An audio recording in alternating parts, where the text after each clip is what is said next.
सज्जनों और देवियों, पहले देवियों के लिए मैं कुछ कहूँ। देवियों के 3 रूप हैं, कन्या, गृहिणी और माँ। ये पहले कन्या के रूप में होती है, फिर गृहिणी के रूप में होती है, फिर माँ के रूप में होती है।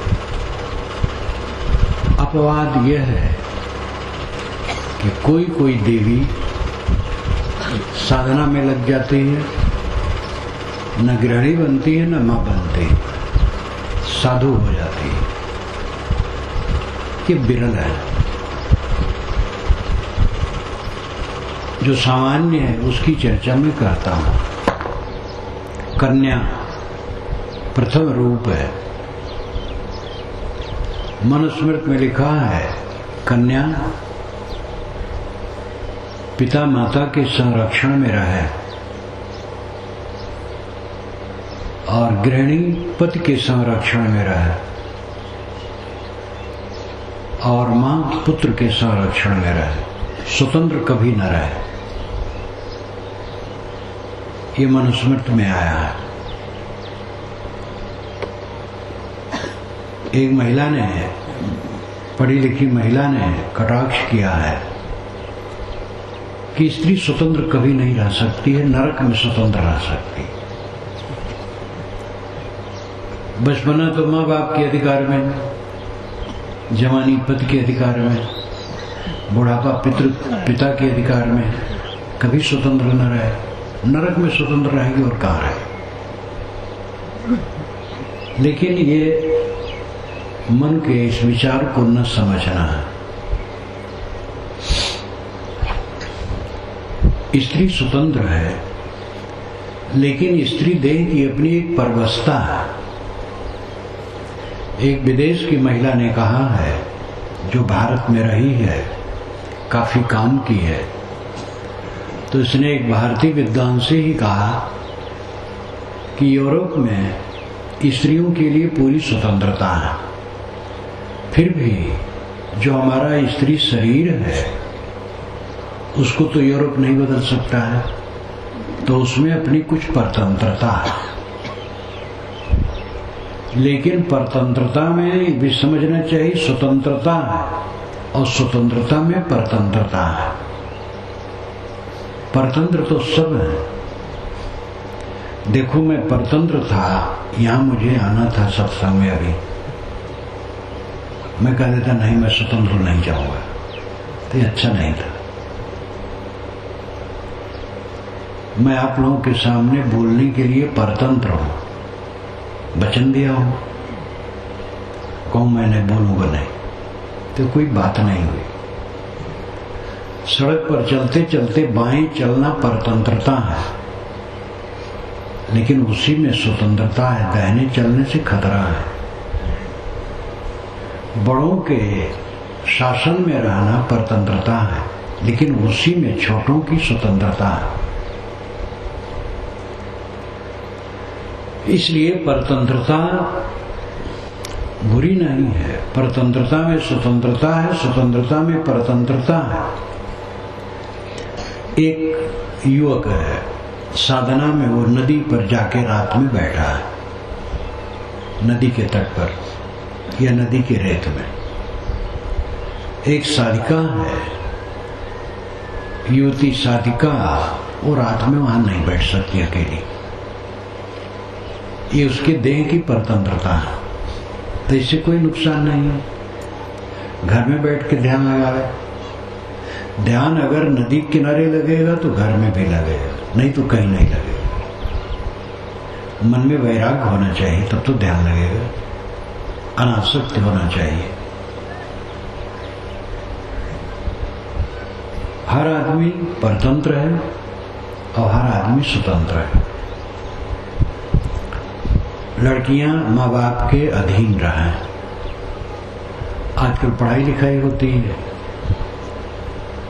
भारतीय संस्कृत सभ्यता के वस्त्र, रहन सहन शहरों में लुप्त होते जाते हैं, देहात में भी बचा है। शहर में लड़कियां पढ़ती हैं, सूट में रहती हैं, शर्ट पैंट, और वो भी इतना खुला खुला, और फिर वो पढ़ रही हैं और कहीं आ रही हैं, कहीं जा रही हैं। इसको रोका भी नहीं जा सकता, जमाना ऐसा बदल गया है। जितना बन सके उनका संरक्षण करें, और सबका अपने अपने विवेक पर निर्भर है, वे स्वयं संभालें। लड़कियां अगर घर घर घूमनी हैं तो अच्छा नहीं। यहाँ तो गांव के लोग हैं, गांव के लोगों के लिए मैं कहता हूँ, लड़कियां घर घर घूमनी न बने, अपने घर में रहें, काम दाम करें, विद्यालय में पढ़ने जाएं, पढ़ के अपने घर चले आएं। और लड़कियां किसी लड़के से मोहब्बत न करें, सबसे शुद्ध प्रेम है। और माँ बाप को चाहिए उनको सीख दें, किसी लड़के से वह घनिष्ठता न करें। थोड़ी उम्र बढ़ने पर 12-13 वर्ष के बाद से ही अंग मिलन की चेष्टा मनुष्य के हृदय में होने लगती है। लड़की है तो लड़के से, लड़का है तो लड़की से। और अगर मित्रता बढ़ेगी लड़की लड़के में, अपने को संभालना बड़ा मुश्किल होगा। कुसंग में ज्ञानी लोग बह जाते हैं तो सामान्य की क्या दशा है। इसीलिए कुसंग का सदैव वर्जन, त्याग कहा गया है। तो लड़कियां पढ़ें और अपने घर में रहें, संरक्षण में रहें। आजकल लड़कियां भी सर्विस करना चाहती हैं और काम करना चाहती हैं, उसको भी रोका नहीं जा सकता है। लेकिन अगर पुरुष काम भर का कमाता है तो पत्नी को नौकरी करने की जरूरत नहीं है, क्योंकि घर का काम बहुत है। जहां पति पत्नी दोनों नौकरी करते, पैसा तो बढ़ जाता है, लेकिन कटुता बढ़ जाती है आपस की। बिरले में है जहां मैत्री रहती नहीं तो कटुता बढ़ जाती है। और लड़कों को अच्छा संरक्षण नहीं मिलता है, प्यार नहीं मिलता है, क्योंकि पति पत्नी दोनों चले गए ऑफिस काम में, अब बच्चा घर में पड़ा है। नौकरानी रख दिए तो नौकरानी से और मां से दोनों का संपर्क बड़ा फर्क है। जितना बन सके देवियां घर में घर का काम देखें, घर का काम बहुत है। और वह परपुरुष से घनिष्ठता न करें। एक तो बिगड़ जाना तो कभी कभी होता है, लेकिन संदेह तो मनुष्य के मन में तुरंत आने लगता है। युवती पत्नी 2 नवयुवकों से हंस के बात कर दी तो पुरुष के मन में खटकने लगता है, और पुरुष भी 2 युवतियों से हंस के बात किया तो स्त्री के मन में खटकने लगता है।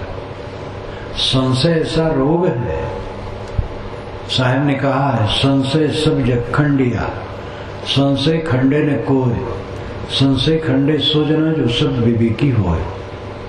सबके मन को संशय ने खंडित कर दिया है। संशय का खंडन शब्दों का विवेकी करता है। एक तो विश्वास करना सीखो। संदेह से हम अपने लोगों से बैर बना लेते हैं।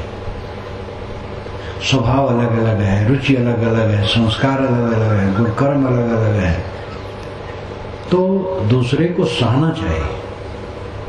हम सह नहीं पाते हैं और संशय करके खिन्नता प्रकट करते हैं, फिर कट शब्द कहते हैं, भेद के वचन कहते हैं, और दूरी बढ़ती चली जाती है। पति पत्नी में दूरी, पिता पुत्र में दूरी, सास बहू में दूरी, ननद भावज में दूरी, देवरान जेठान में दूरी, ये गृहस्थी के सुख को चौपट कर देती है। एक दूसरे से मैत्री भाव होना चाहिए। पुरुष को पर स्त्री से परहेज, स्त्री को पर पुरुष से परहेज। पुरुष किसी के घर जाए, वहां स्त्री हो तो न बैठे। बाहर से ही बात करके चल रहे। स्त्री किसी के घर जाए वहां केवल पुरुष पुरुष हो तो स्त्री न बैठे, सशक्त रहना चाहिए। मर्यादित रहने के लिए विवाह किया जाता है। क्यों विवाह करते हैं लोग? समझते हैं हम रह नहीं पाएंगे संभाल करके, इसलिए विवाह करते हैं। तो विवाह धर्म हुआ। विवाह ने आप पर नियंत्रण लगाया और मर्यादा में रहने के लिए एक विधान बना। स्त्री पुरुष पति पत्नी दोनों मर्यादा में रहे। उस मर्यादा को छोड़ करके उच्छृंखल होना, व्यभिचारी होना महापाप है। इस पाप को बचाना चाहिए। पर पुरुष से परहेज, पर स्त्री से परहेज। जब गृहिणी बन करके, गृहिणी का मतलब घर की मालकिन, विवाह हुआ, आई तो सास सोचती है कि बहू आएगी सब काम करेगी। लड़की रही तो माँ बाप की प्यारी, काम करे न करे कोई बात नहीं। अब ससुराल में आई तो जिम्मेदारी बढ़ गई। इसलिए माताओं को बच्चियों को सीख देना चाहिए जब ससुराल भेजे कि बेटी अब तुम्हारी सास माँ है, ससुर पिता है और पति तुम्हारा जीवन साथी है। कितनी माताएं तो ये सीख देती हैं कि जाना किसी का सहना नहीं। अब अगर कोई कुछ कहे तो हम ही इतना करना, हम लॉर्ड गवर्नर बन के आएंगे। और कितनी लड़की के माता पिता लड़कियों की ऐसी सीख दे करके लड़कियों के घर को चौपट कर देते हैं। और उन्हीं के घर जब बहू आती ऐसे करती तब उनको दुख होता है। इसलिए लड़कियों को सीख दे करके भेजो कि ससुराल की बात यहाँ मत कहना, वहाँ सहना, सबका सहना, सिर झुका के रहना, सेवा करना, विनम्र रहना, ये सब सीख देना चाहिए। ससुराल में जा करके फिर वो समता वाली हो। बहू घर में आई और बहू के नैहर से लड्डू आए तो छांट करके ज्यादा प्राइवेट कर लिया तो ये गड़बड़ होगा। लड्डू में कोई लाभ नहीं और मन फर्क पड़ेगा, घर में विषमता होगी।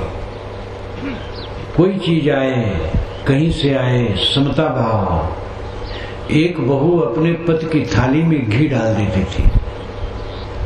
देवर जेठ ससुर को नहीं डालती थी, केवल अपने पति की थाली में घी चुपके से डाल दे। तो सबको पता लग गया, कोई बात तो छिपती है नहीं। तो एक दिन थाली बदल गई। दूसरे भाई ने कहा भैया तुम्हारी थाली हमारे पास आ गई। अब ये सब फर्क करेगा, चित्त को खराब करेगा। महिलाएं सब समता भाव से रहें। अपना पति, देवर जेठ ससुर सास देवरान जेठान सबसे समता का बर्ताव करें। सबकी सहो, किसी से कट न कहो। सह लेना अमृत है। जो सह लेता वो महान है। महान का क्या है? शांति मिलना महानता है। शांत ही सह सकता है और सहने वाला ही शांति पाता है। इसलिए सबकी सह लो, लड़ना छोड़ दो। मां होना अंतिम बात है। जगत जननी ये माताएं हैं। लोग घास का पुट्ठा बनाते हैं, उसमें मिट्टी लपेटते हैं, रंग रोगन लगा देते हैं, कपड़ा पहना देते तो कहते हैं जगदम्बा है। बैठा दिए तो कहते तुम्हें हो माता च पिता तुम्हें हो, तुम्हें हो बंधु च सखा तुम्हें हो। और घास फूस मिट्टी का लौंदा है, एक चूहिया नहीं पैदा कर सकती। ये माताएं जो प्रत्यक्ष जगत जननी हैं, इनके प्रति वो भाव नहीं। माताएं जगत जननी है। नीति में लिखा है कि माँ बाप दोनों बैठे हों, बच्चा बाहर से आए तो पहले माँ का नमस्कार करे तब पिता का। माता पिता लोग कहते, पिता माता नहीं। सीताराम लोग कहते, राम सीता नहीं। यहां तक कि प्रकृत पुरुष कहा जाता, पुरुष प्रकृत नहीं, प्रकृत का नाम पहले। माताएं धात्री हैं, ये धरती सबको धारण करने वाली, सहनशील माताएं भोजन पकाती हैं, सबको खिलाती हैं, तब खाती हैं। खुरचन उर्चन जला वाला भात जैसे भी वो सब खाती हैं, पहले सबको खिला देती हैं तब खाती हैं। कितना सहनशील है। कुछ माताएं तेज होती, वो बनाती रहती, वो खाती रहती वो ठीक नहीं है। माताओं को गुणातीत होकर रहना चाहिए, सहनशील, लालच लोभ से रहित। बच्चों को अच्छी सीख देनी चाहिए। पहला अध्यापक कौन है? माँ, दूसरा पिता, तीसरा और लोग, फिर स्कूल का अध्यापक, फिर गुरु संत। जीवन में हमारे अगणित गुरु होते हैं, लेकिन पहला गुरु माँ है। माँ अगर अच्छे संस्कार की है तो बच्चों को अच्छे संस्कारों में वो ढाल सकती है।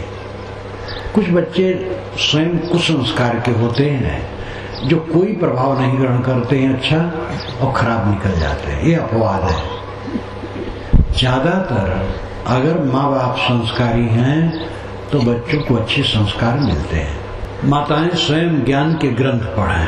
अब तो जितनी देवियां बैठी हैं, कुछ बूढ़ी होंगी जो नहीं पढ़ी होंगी, और बाकी सब कुछ न कुछ पढ़ी होंगी। तो पढ़ाई लिखाई बढ़ रही है, बल्कि देवियां अब ज्यादा पढ़ रही हैं, क्योंकि पुरुष लड़के झगड़ा ज्यादा करते हैं और देवियां झगड़ा नहीं करती हैं।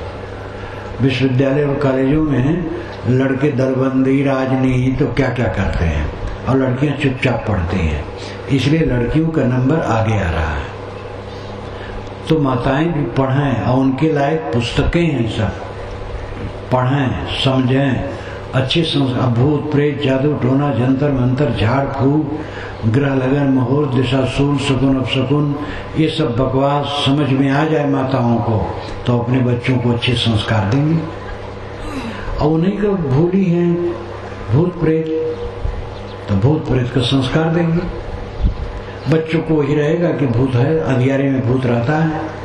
मुझे बचपन में याद है, बिजली का तो टाइम नहीं था, दीपक जलता था, माता जहाँ रहती थी दिया जला दे, भोजन पकावे, मैं बरामदे में बैठा रहूं, तो अगल बगल में कमरे रहे, वहां अंधियार रहे, तो उधर से ताकू नहीं, उधर हाथ लगाए रहूं आँख के पास, कि उधर भूत ना आ जाए निकल करके।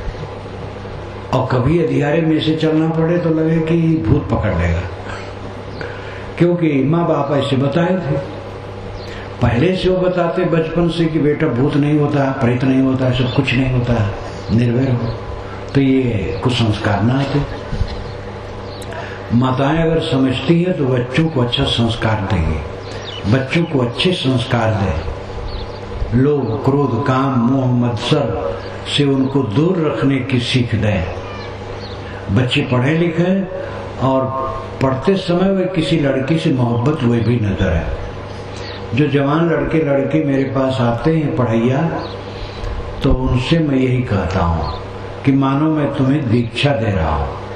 लड़कों से कहता हूँ किसी लड़की से मोहब्बत न करना, और लड़की से कहता हूँ किसी लड़के से न करना। मैत्री करना गलत है।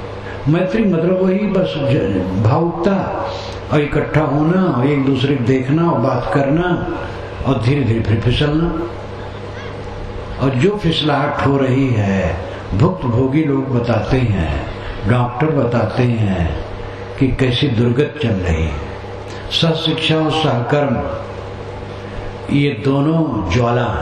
सशिक्षा, लड़की और लड़के एक साथ पढ़ते हैं कॉलेजों में, विश्वविद्यालयों में, जवान और उनके अंग फड़कते हैं, इकट्ठे होते हैं, मोहब्बत करते हैं, भटकते हैं, जीवन से महरूम होते हैं। सहकर्म, ऑफिस में, कारखाने में एक साथ युवक युवती काम करते हैं, वहां भटकते हैं।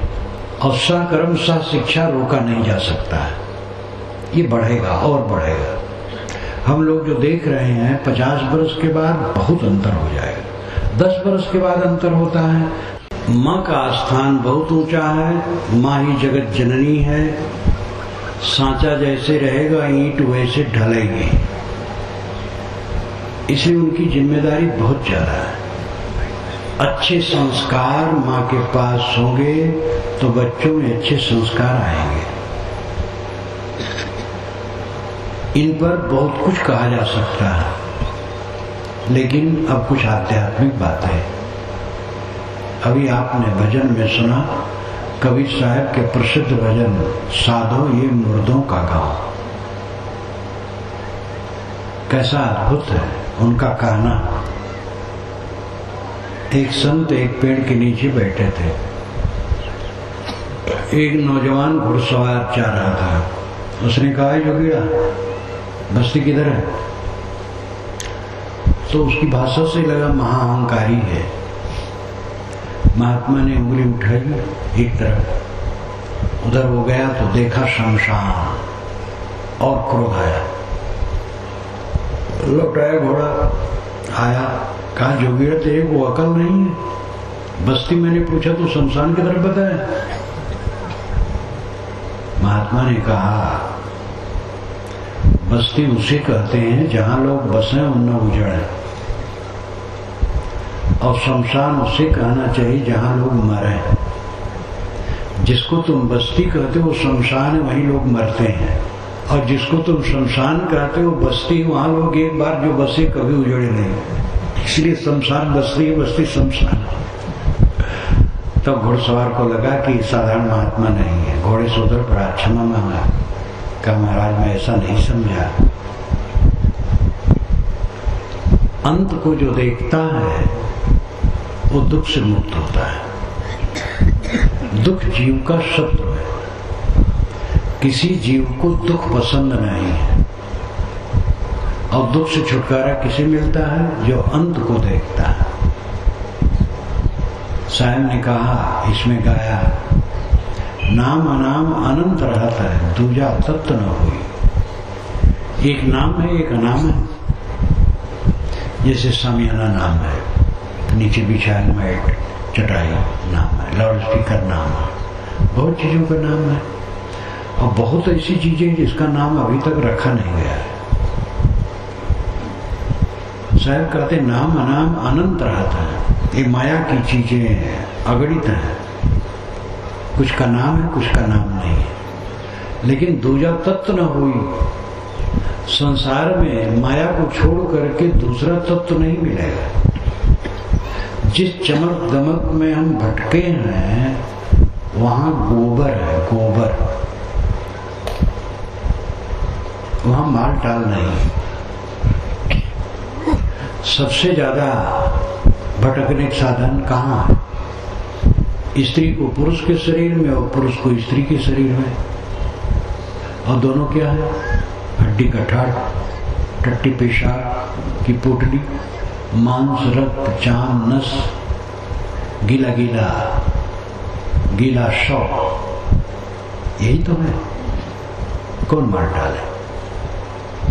और इसमें लिपट करके संस्कारों की उत्तेजना, इंद्रियों की उत्तेजना, विकार की वृद्धि, शक्ति का क्षय, पश्चाताप, और इसी में जो डूबा डूबा रहेगा वो अध्यात्म से शून्य हो जाएगा, बोध विचार से शून्य हो जाएगा। जो सबसे बड़ा आकर्षण का केंद्र है नर नारियों का शरीर, वो टट्टी पेशाब का पुंज है। ये कोई गूढ़ बात नहीं है, बहुत सहज है, सब समझ सकते हैं। कल्पना करो, सड़क पर एक व्यक्ति का एक्सीडेंट हो जाए, ट्रक ने पूरा रगड़ करके उसको रगड़ दिया और निकल गई ट्रक, तो उस मनुष्य के लाश को, मलबा को आपको रापा से खुरच करके टोकरी में रखना पड़ेगा। क्या है जो हम लोग मांस का लौंदा लेके घूम रहे हैं? क्या है? इस चीज को हम समझते नहीं। इसको अविद्या की दृष्टि से देखते हैं, काम भोग की दृष्टि से देखते हैं, लोभ की दृष्टि से देखते हैं, दूसरे पर अधिकार जमाने की दृष्टि से देखते हैं। शरीर तुम्हारा अपने आप कमजोर है, दुर्बल है, घृणित है, पाप का पुंज है। न मालूम कैसे कैसे मनोविकार उठते रहते हैं। कौन सी खूबी इसमें है? इसको साधना में लगाओ तो खूबी हो जाए। विष को शोध करके अमृत कर लो। पारा भयंकर विष है, लेकिन शोध करके अमृत बन जाता है। शुद्धि हुई चीज गुणकारी होती है। जीवन को शोधो। थोड़े समय के लिए जीवन मिला हुआ है, अपने को शोधो। ये झमेला, ये चमक दमक कुछ रहने वाला नहीं, क्षण ही में लुप्त हो जाने वाला है। जंगल ढेरी रात के ऊपर ऊपर हरियार, तेवी होते मानवी करते रंग रंगियार। साहब जंगल में गए, कुछ भक्त संत साथ में थे। कोई लाश जली थी तो राख पड़ी थी। साहब ने कहा ये राख भी पहले इंसान थी और रंग रास करती थी, अब राख हो गई। हम लोगों का शरीर भी होगा। शरीर छूटने पर हिंदू ले जा रहे तुर्क ले गाड़े, ये भी दिन तो दोनों घर छाड़े। राम बिना नर होई हैं, कैसा बाट माज गोबरोबरा जैसा। काहे कबीर पाछे पछते हो, या घर से जब हुआ घर चाहिए। ये घर जो हम बनाए छूटेगा, इसमें से लाश निकलेगी, इसकी याद करनी चाहिए। जब हम हवा प्रकाशदार मकान बनाएं तो उस मकान की भी याद रखें, जिसमें जाना है और हवा प्रकाश नहीं है। कब्र, कब्र में हवा प्रकाश नहीं। एक आदमी को जब गाड़ दिया गया, फरिश्ते आए। मुसलमानी विश्वास के अनुसार यह है कि जब आदमी गाड़ दिया जाता है और वहां से लोग चले जाते हैं गाड़ने वाले, तब फरिश्ते आते हैं। इसलिए कब्र में मुसलमानों की जब गाड़ते हैं तो उसमें खुला रहता है ऊपर तक, ऊपर बंद रहता है लेकिन ऊंचा खुला रहता है। अंदर में उसको लटा देते हैं लाश को, फिर उसके काफी ऊपर पटरा बिछा करके तब मिट्टी चलाते हैं। विश्वास करते हैं जब आदमी गाड़ने वाले चले जाएंगे तब फरिश्ते आएंगे, तो उस आदमी को, मरे हुए आदमी को उठा के बैठाएंगे और पूछेंगे, हिसाब किताब लेंगे पूरे जीवन का। ये विश्वास है। तो जब फरिश्ते चले, आदमी गाड़ने वाले आदमी चले गए, फरिश्ते आए तो उस मरे हुए आदमी को उठा के बैठाए तो वो अचकचा गया। तो उसने कहा यहाँ किसने मुझे लाया है? तो फरिश्तों ने कहा, अरे अंधे, जिसके लिए तूने दुनिया में धन को जोड़ा है उन्होंने लाके तुम्हें यहाँ छोड़ा है। एक गजल में गाया गया है। तो ये तो बात समझाने का तरीका है। मर जाने के बाद कौन वहां आता है? जीव तो चला गया, जीव अपने कर्म संस्कारों के अनुसार फल पाएगा। लेकिन हवा प्रकाशदार मकान हम बनाएं और रहें, उस घर की याद रखें जिसमें हवा प्रकाश नहीं, या आग में रख दिया जाएगा या खाक हो जाएगा। जो अंत को देखता है वो प्रमाद नहीं करता है, जो मौत को देखता है वो पाप नहीं करता है। किस लिए पाप किया जाए? अपने लिए, अपने परिवार के लिए, अपने मित्रों के लिए, किसी के लिए पाप न करो। बिना पाप किए आप सुख से रह सकते हैं। कमाएं खाएं, जो मिले उसमें संतोष रखें। पाप करेंगे, मन जलेगा, तन जलेगा और उसका परिणाम आगे बड़ा भयंकर होगा। थोड़े में गुजर करना बुरा नहीं है, पाप करके धन बटोरना अच्छा नहीं। किसी के साथ कुछ रहने वाला नहीं। सातों शब्द जो बाजते, घर घर होते रागते, मंदिर खाली पड़े बैठन लागे काल। राजभवनों में सारे गामा पधनी, सातों स्वर जहां बजाए जाते थे और घर घर राग रागनी चलती थी, वह मंदिर सोने हो गए और कौवा बैठते हैं। आप कभी जाओ आगरा किला देखो, विशाल, उसकी खाई चारों तरफ की विशाल, दरवाजा विशाल, अंदर का जो विस्तृत बना है बड़ा अद्भुत है। लेकिन अब वहां मक्खी मच्छर घूमते हैं या पर्यटक घूमते हैं। अकबर कहाँ है?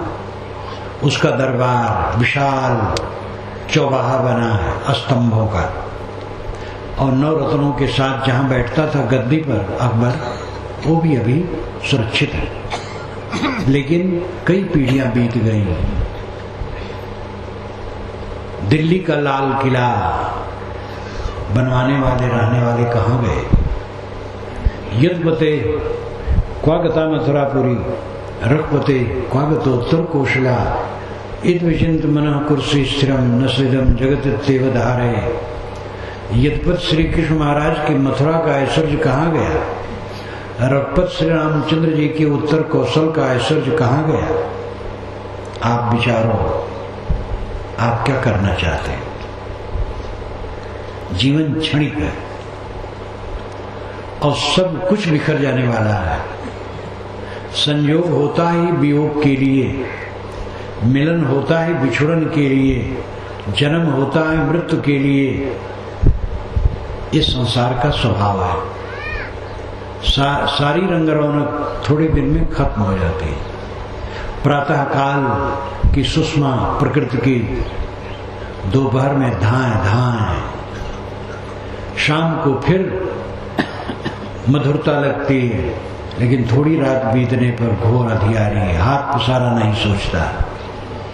ये संसार क्षण क्षण हमें वैराग्य बताता है, लेकिन हम अंधे देख नहीं पाते। बाहर के नेत्र भी भीतर के नेत्र भी नहीं है। बाहर के नेत्र बाहर के नेत्रों से देखें संसार की परिवर्तनशीलता, भीतर के विवेक विचार के नेत्रों से देखें कि बनी हुई चीज बिगड़ती है और मिला हुआ छूटता है। सर्वेच्छांता निचा पुतनांता समुच्चरा संयोगा विप्रयोगांता मरणांत भी जीवितम। सारे संग्रहों का नाश है, सारी उन्नतियों का पतन है, सारे संयोगों का वियोग है और जन्म की मृत्यु है। ये सब बातें याद रहें तो आदमी राग द्वेष नहीं करेगा, लड़ाई झगड़ा नहीं करेगा। कितने घोर आदमी, महादुर्बुद्धि दुराचारी आदमी जब मरने लगते हैं तो अपने दुश्मन को बुला करके रो करके उनसे क्षमा मांगते हैं कि भैया हमने बड़ी गलती की है, अब मैं जा रहा हूं, आप उस पर मन में न कुछ लाइएगा। अगर वही भाव जीवन भर रहे तो पाप हो ही नहीं। इसलिए सबको अंत देखना चाहिए। सब कुछ का अंत होता है। पूरा संसार एक प्रवाह की तरह पानी का बुदबुदा, बना मिटा। ऐसे सब बुदबुदे हैं। मकान, शरीर, मशीनें, बाग, जंगल, झरने, नदियां, जो कुछ भी दिखाई देता है, नर नारियों के शरीर, जितना दृश्यमान है सब पानी के बुलबुले की तरह है। बनता है बिगड़ता है, बनता है बिगड़ता है। आत्मा अकेला भटकता है। जहां जन्म लेता है माँ बाप पत्नी भाई बच्चे बड़ा घाव माऊ संबंध बना लेता है और थोड़े दिन में एक एक करके उठते चले जाते हैं। जिनमें हम साथ साथ रहने वाले, हमारे साथ रहने वाले, उन्हीं में से हमारा वियोग होना शुरू हो जाता है। ऐसा द्रावक समय आता है कि माँ बाप को अपने बच्चे को खुद गाड़ना पड़ता है। ऐसा भयंकर संसार है, ऐसा परिवर्तनशील संसार है। जो परिवर्तनशीलता को देखता है वो पाप नहीं करता है, और जो पाप से अपने को बचा ले उसका जीवन सार्थक है। चोरी करना पाप है, व्यभिचार करना पाप है, हत्या करना पाप है, अंडा मांस मछली खाना पाप है, नशा का सेवन पाप है। ये सब पाप है। इन सब से अपने को बचाओ, जीवन को निर्मल बनाओ, निर्दोष बनाओ, फूंक फूंक करके कदम रखो। फूंक फूंक करके कदम रखने मतलब क्या है? सावधानी से जीवन जियो, खिंचवा खींच न बोले हो। साहब ने कहा है कि तुम्हें कोई कटुका है खिंचावे तो तुम खींच करके न बोलो। वो तो वैसा ही हुआ। तू मत हो अयान, वो निर्गुणिया तय गुणवंता मत एक में शान। वो तो वैसा ही हुआ, जैसी उसकी बुद्धि थी वैसा कहा, तुम वैसे न बनो। वो निर्गुणिया है, तुम गुणवान हो, एक में क्यों मिलाते हो? जो दुर्वचन कहता है, दुर्व्यवहार करता है, वो कमजोर है। जो सह लेता है, समता रखता है, शांति रखता है, धीरज रखता है, वो बलवान है। पृथ्वी के समान सहनशील बनो अगर परम शांति चाहते हो तो। लड़ लड़ करके आज तक किसी को शांति नहीं मिली है। लड़ने वाले सदैव दुख में मरे हैं। झगड़ने वाले, क्रोध करने वाले, कटवचन कहने वाले, ईर्ष्या द्वेष करने वाले, भोग में वीर बनने वाले, दुराचार में वीरता दिखाने वाले, ये सब बिलबिला के मरे हैं। बड़े बड़े राजे महाराजे बिलबिला के मरे हैं। जीवन में अगर शांति है तो मरना शांति से है। जीवन में उत्पात है तो मरते समय तो कोई कुसंस्कार रहेंगे। असली जीवन कौन है? बिस्तर पर जाओ, कोई खटक न हो, आराम से नींद आ जाए, किसी से बैर नहीं, किसी से मोह नहीं, कोई झगड़ा नहीं, कोई तनाव नहीं, नींद आ गई। सुबह नींद खुली, मन में कोई खटक नहीं, द्वेष नहीं, ईर्ष्या नहीं, मोह नहीं, ममता नहीं, बैर नहीं, घृणा नहीं, कलह नहीं, निर्मल मन। दिन भर अपना काम करो, अध्ययन मनन ध्यान चिंतन करो, व्यवहार परमार्थ का दिन भर अपना काम करो और मन में कोई गांठ, कोई कुतर्क, कोई कुवासना न हो। आनंद से जियो और फिर सो, आनंद से सो जाओ। सोना सुख से, जागना सुख से, जीना सुख से, मरना सुख से, ये जीवन की सफलता है। कितना पैसा मिला, कितना धन मिला, कितना परिवार बढ़ा, कितनी प्रसिद्धि हुई, कोई मूल्य नहीं रखता है। जो सुख से जीता है सुख से मरता है, सुख से सोता है सुख से जागता है, सुख से जीता है सुख से मरता है, उसका जीवन सफल है। और ये भक्ति सत्संग में लगने से होगा। पैसा कमाओ, उसकी जरूरत है। संसार के व्यवहार चलेंगे पैसे से, धन से, दुनिया की चीजों से, उसका उपयोग है। लेकिन उसी में इतना जोर न डाल दो कि अपने अध्यात्म की कमाई कर ही न सको। बैलेंस होना चाहिए। धन हो, धर्म हो। धन बढ़ा, धर्म नहीं बढ़ा तो धन आपको रगड़ेगा। तेज घोड़ा पर बैठो और संभाल न पाओ तो उठा के पटकेगा। भौतिक उन्नति बढ़ेगी, तेज घोड़ा हो जाएगा और आपको रगड़ेगा वो। बाहर की चीजें बढ़े लेकिन भीतर के सद्गुण बढ़े, इस पर ध्यान देने की आवश्यकता है। संत गुरुजन हमें यही सीख देते हैं। सन्मार्ग से चलो। जितने नर नारी यहाँ बैठे हो सब लोग ध्यान दो। 24 घंटे में कम से कम 1 घंटा समय निकालो, चाहे आधा घंटा 2 बार निकालो। ज्ञान का ग्रंथ पढ़ो। आजकल सीडी है ज्ञान के, उसको लगा दो, सुनो,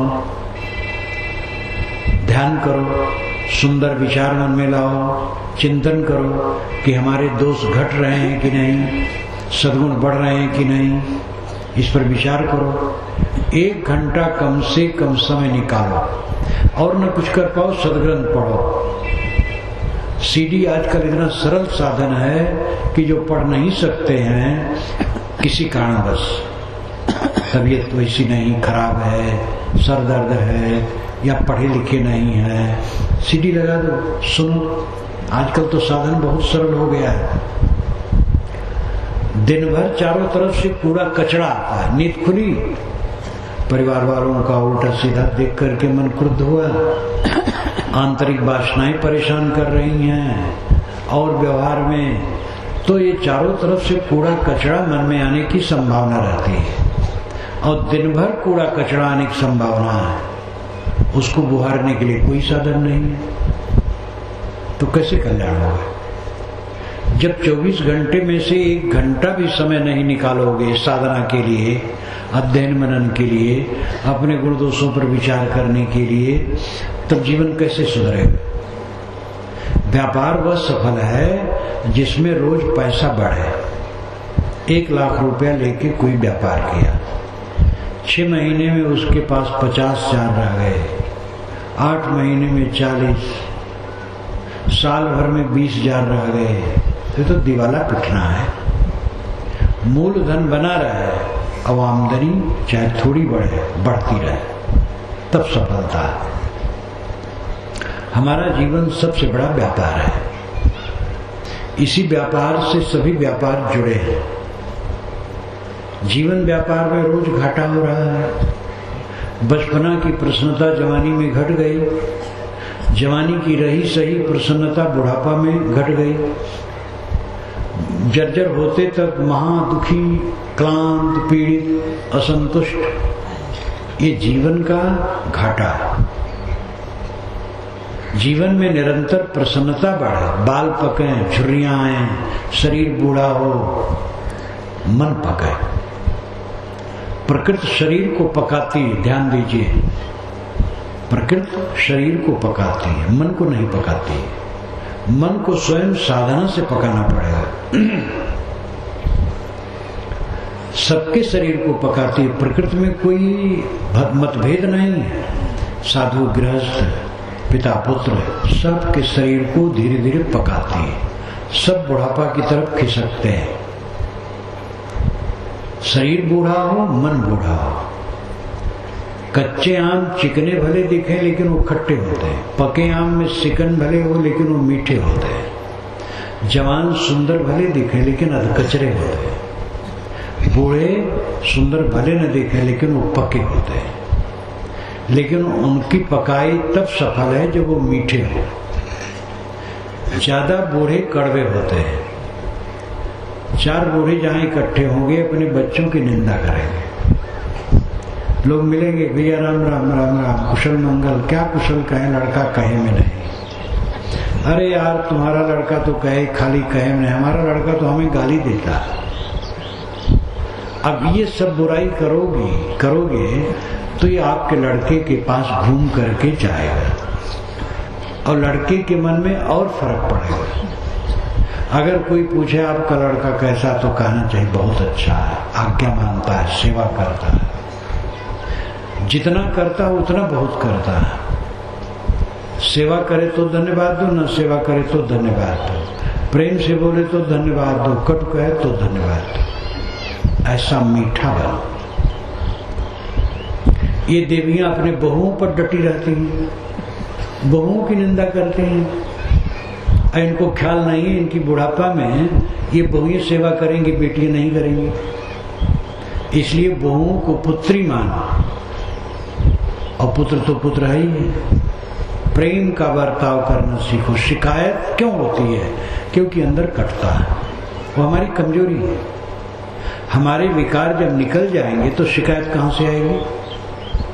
कहीं कभी ये करिए खूटी, जो रहे करवा से निकले टूटी। शायद तो हर जगह उदाहरण देते हैं, करवा में जो रहता है टूटी से वो निकलता है। करवा उसे कहते जिसमें टूटी हो। तो करवा में दूध है तो टूटी से दूध निकलेगा, पानी है तो पानी, रक्त है तो रक्त निकलेगा। हमारे मन में जो है वही तो वाणी से निकलेगी। इसलिए अपने मन को निर्मल करो। मन निर्मल है तो सब समय आनंद कंद, और मन खराब है तो हर समय पीड़ित। इसलिए सब घाटा सह लो, लेकिन मन का घाटा न करो। मन का घाटा है मन का खराब हो जाना, और मन का मुनाफा है मन का निर्मल रहना। जिसका मन निर्मल है सब समय, वो इस धरती तल पर धन्य है। और जिसका मन खराब है वो अपने को पीड़ित करता है और दूसरों को भी पीड़ित करता है। आत्मा अकेला है, स्वतंत्र है। या को मायने आको बापा, या तो सुता आप ही आपा। अकेला है, अकेला जाएगा। अपने को समझो और संभालो। जो अपने को मान रहे हो मैं पिता हूँ, पुत्र हूँ, पत्नी हूँ, पति हूँ, देवरान हूँ, जेठान हूँ, धनी हूँ, निर्धन हूँ, ये सब झूठ ठहरेगा। आजकल में कलेवर बदल जाएगा, ये सारी मान्यताएं बहा करके चली जाएंगी। जीव अपने कर्मों के संस्कारों को लेकर के आगे बढ़ेगा। जैसे किए है वैसे सुख दुख पाएगा। इसलिए सब लोग अपने कर्मों को सुधारो। किसी लोभ लालच क्रोध में पड़ करके दुष्कर्म न करो। और इसके लिए संबल है संतगुरु का आधार, ज्ञान के ग्रंथों का आधार, अध्ययन मनन चिंतन, इस पर जोर दो। अपने को संभालो, संत ही उपदेश करते हैं। आप लोगों को धन्यवाद देते हुए मैं अपनी वाणी को विराम देता हूं।